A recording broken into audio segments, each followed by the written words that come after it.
portakale.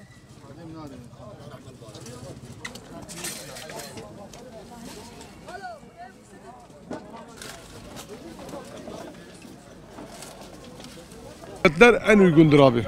Şu anda Türkiye'nin en uygun yer Kızıltepe'dir. Türkiye'de Ramazan geldi mi işler tamamdır. Yavaş yavaş artmaya başını kaldırdı. Ramazan ayı geldiğinden bir hafta kalan fiyatlar yükselişiyor. Domates yani sana nasıl diyelim 40'a da çıkabilir. Fiyatlar şu uygundur. Pazarda sana söyleyeyim.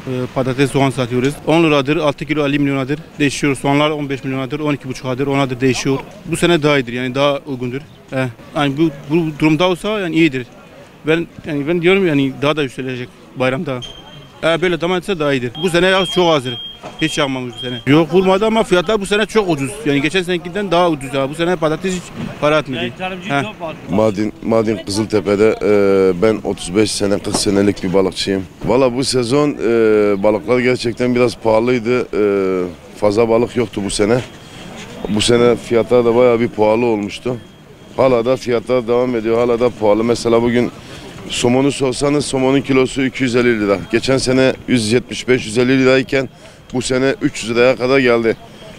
Kefal mesela geçen sene 75 lira 100 arasıydı. Bu sene 150-175 arası.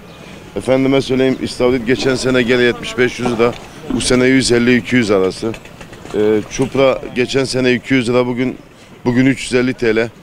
Efendime söyleyeyim uskumru 100 liraya verdiğimiz uskumruyu bu sene 175-150 TL'ye satıyoruz.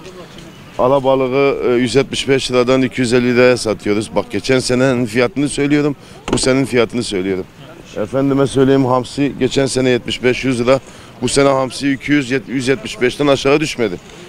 Evet fiyatlar öyle yani fiyatlar fahiş. Mazottur yani her şey pahalandıysa illahi balık da pahalanacak. Güneydoğu'ya Diyarbakır'a toplanıyor. Bütün Güneydoğu'da Diyarbakır'dan toptan alıyorlar. Ramazan ayı geldi mi fiyatlar biraz daha da yükseliyor. Çünkü artık sezonun finalindeyiz. Balık sezonu bir ay sonra bitiyor. Evet mesela ben normalde günde 40-50 çeşit balık getiriyorum.